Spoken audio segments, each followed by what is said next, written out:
So today's a pretty big day. We finally got some boots on the ground here in Alaska and some mining equipment here, and we're gonna go see if we can find some gold.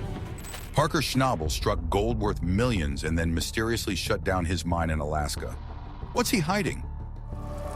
Coarse gold. Yeah, real coarse. I like that. As land runs out in the Yukon, every inch becomes more valuable. Now with his mine closed so suddenly, rumors are swirling. What secrets or dangers lie buried in the depths of Parker's mine that forced such an urgent shutdown?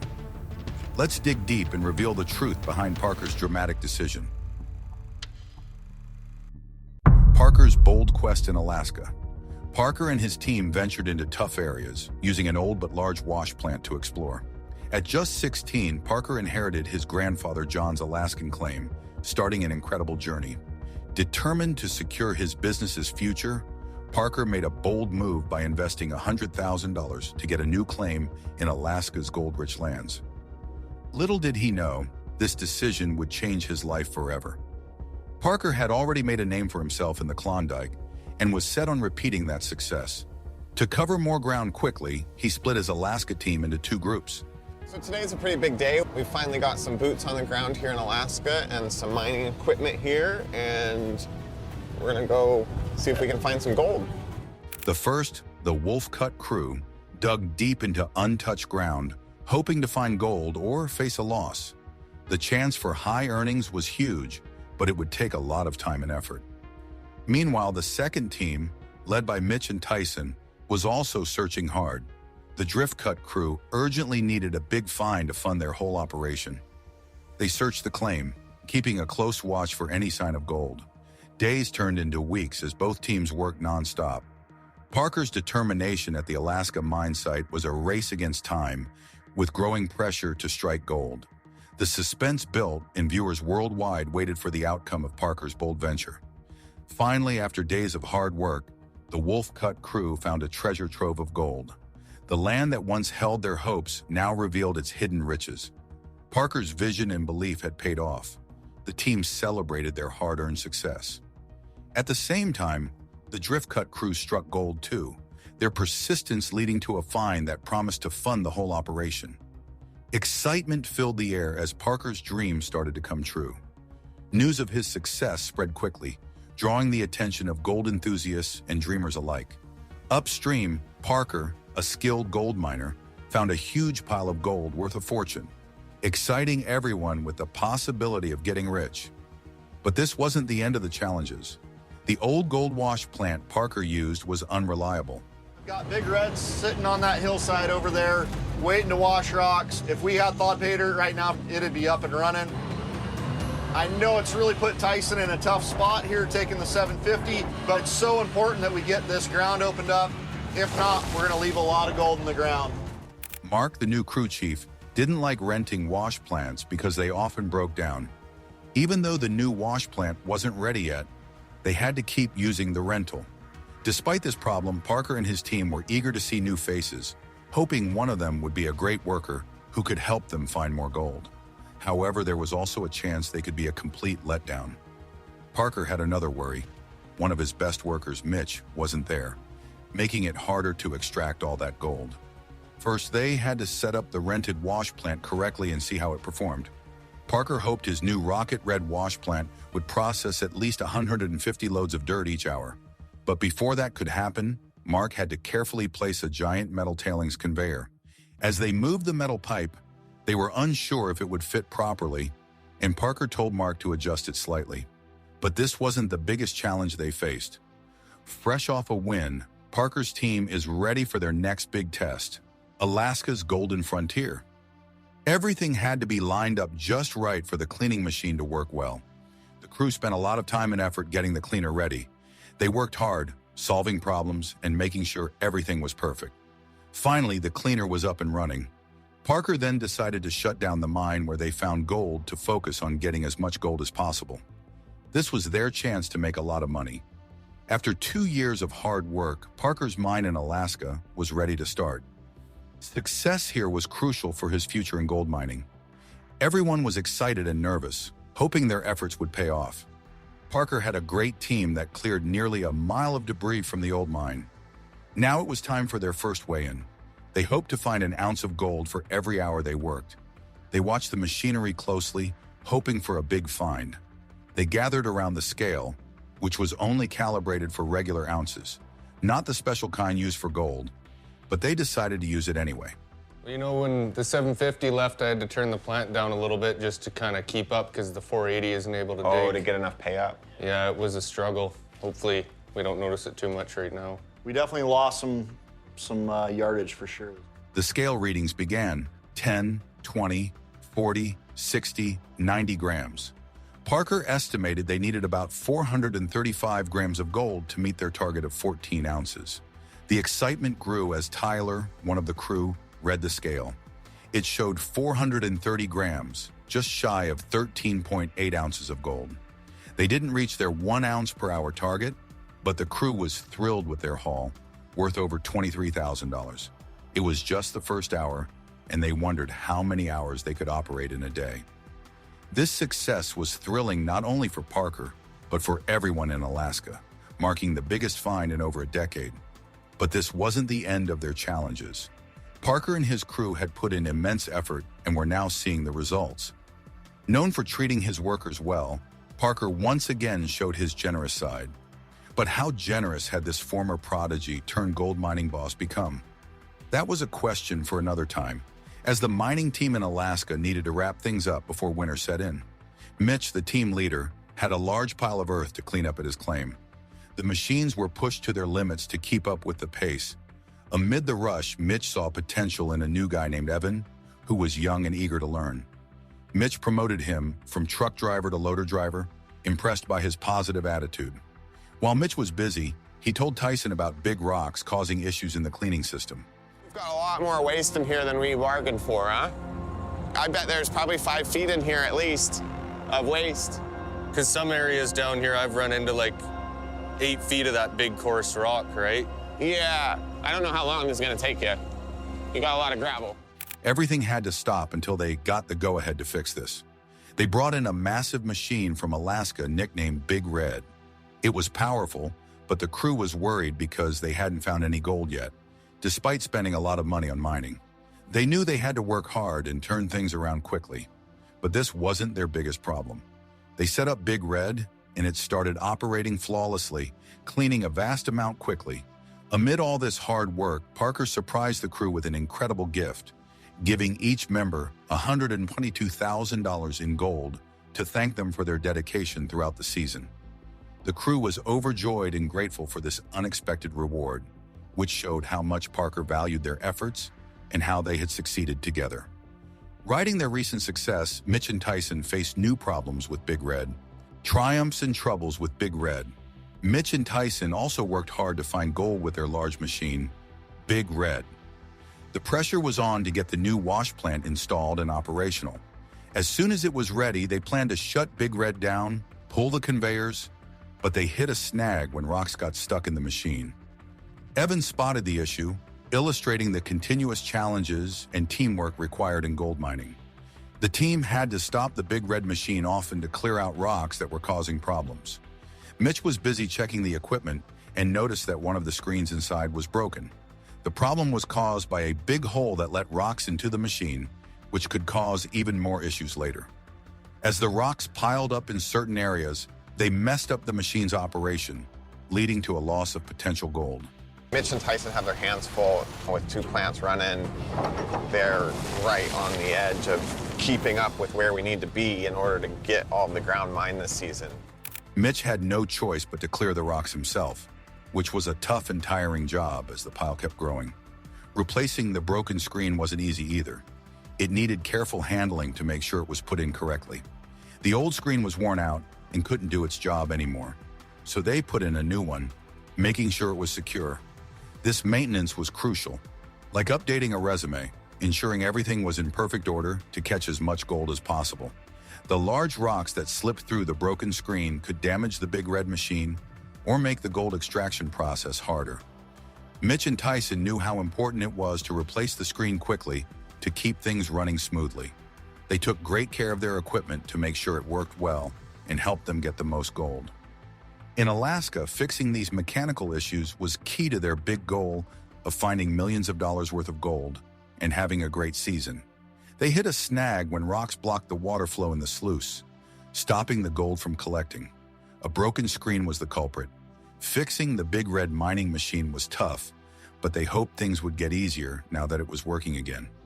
The crew was thankful to Evan for spotting the rock clog, which saved them from more trouble. Mitch felt the pressure of leading the operations, but was reassured by the team's trust in him. After a hard effort, they got the Big Red machine running again. Here we go, Mitch thought. I didn't fix it alone, but now it's working. We'll keep pushing forward. He knew he had to keep an eye on the super stacker, another important machine that started up quickly. But that wasn't the end of their problems. Digging resumed, showing that fixing the machine was worth it. We've got to do this as fast as we can here to get this ground exposed. This is what it's going to take. I mean, everybody's got to step up because we just have too much ground to get through if we don't have everybody pitching in. With the Big Red machine back in action, their job now was to keep feeding it with soil since the mine's entrance was closed by the big gold find. Parker's crew was determined to make the most of their season by fixing the block sluice and the screen in the Big Red machine. Grateful for the opportunity and trust they had, they focused on getting as much gold as possible, knowing every bit brought them closer to their goal. Amid these challenges, Mitch's birthday was a pleasant surprise. Parker and the crew wished him a happy birthday and gave him a lavish gift, a golden ashtray worth $122,000. Mitch was speechless, overwhelmed by the gesture. To lighten the mood, Parker joked that someday everyone would have golden ashtrays too. They celebrated Mitch for all his hard work in getting the giant red machine running again, truly appreciating it after the tough times. Full of hope after solving past issues, the team is eager to see what comes next. A gold mine's new champion. But the excitement wasn't over yet. It was time to test Big Red. Everyone was eager to see how much gold it could find. The machine produced 51.6 grams of gold, valued at $90,000. A big find. They realized they might harvest a lot of gold that week, maybe even worth $500,000. With so much gold found, Parker decided to close the mine entrance temporarily.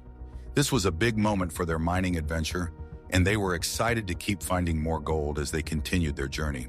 Parker and his crew faced challenges, celebrated victories, and kept mining all the gold they could, ready to find another machine if needed, always pushing to achieve their goals. Lucifer and his team are hard at work in the gold mines, doing everything without the usual fancy equipment. They've just dug up 210 ounces of gold, and everyone is excited as they start weighing it. The numbers on the scale climb from 20 to 40. Here we go. 10, 20, 40, 60, 90. Then jump to 150 ounces, finally reaching an amazing total of 360.5 ounces. This find is worth nearly $600,000, making the team feel ecstatic. Parker, the main guy, watches with pride and anticipation. His top machine, Big Red, shows promise for even bigger finds as the season continues. But what about Parker himself? Beyond the mining, what does he do for fun? Is there more to his life than just digging for gold? As Parker's fame and wealth grow, the crew starts seeing him in a different light. He's not just a boss, he's a man with hidden passions and interests. Parker, who became a star on Gold Rush in its second season, took over from his grandfather John. This marked the start of Parker's big dream to collect millions in gold by 2020. Even though he's estimated to be worth $10 million, some people think most of his money comes from the TV show, not mining. This idea was even talked about on Reddit, where Parker agreed with a fan's comment about his financial success. Despite the glitz, Parker often wonders what his life would be like without the show's fame. Missing out on typical school experiences and social skills were trade-offs for his mining career. He had dreams of studying mining engineering in college and still hopes to pursue that someday. Parker does have some personal hobbies, though he doesn't share all the details. Online, he mentioned enjoying visits to London, where his show is edited, catching up with friends from the crew, and indulging in travel and snow activities with his dog. These glimpses show a different side of Parker, away from the tough mining life. When filming for the next season starts, Parker and his team take breaks at various hangouts, enjoying some time off from the hard work. I'm always curious about different mining methods in everywhere we go, every country we go to. Despite his earnings, Parker's lifestyle is quite modest. He jokes about buying new excavators instead of flashy cars or fancy houses. He still doesn't have a permanent home and isn't sure where he wants to settle down. The complexity of Parker's life mirrors the layers of earth he digs through daily. Despite the fame and money, he remains a humble young miner. The spotlight hasn't changed him much. It's just like the gold he finds. Valuable, but still buried under a lot of hard work. John Schnabel had a life full of hard work and perseverance. From learning from his grandfather to becoming a known figure on the TV show Gold Rush, his journey was anything but simple. Originally from Kansas, John moved to Alaska to escape trouble and even served in the military. He got married, had 5 children, and turned to gold mining in 1986 after having surgery to stay active. After many struggles, John's tough past paves the way for new challenges, the timber trails of John's youth. John was a familiar face on Gold Rush, working with his grandchildren in the mines during his later years. Despite battling cancer, he showed incredible strength and survived a health scare that worried many fans. Going back to his younger days, John graduated in 1938 and joined the W. Hauser Timber Company to earn money for travel, learning to operate a sawmill. Meanwhile, his father and brother moved to Haines to buy a sawmill and relocate it to a new site at Jones Point. They leased a 20-acre plot and built a small cabin where they lived until 1947. In March 1939, John left his job and took the steamship SS Yukon from Seattle with only a set of tools and $38. During the trip, he found he could work at each port unloading cargo, which paid for his fare and increased his cash reserves.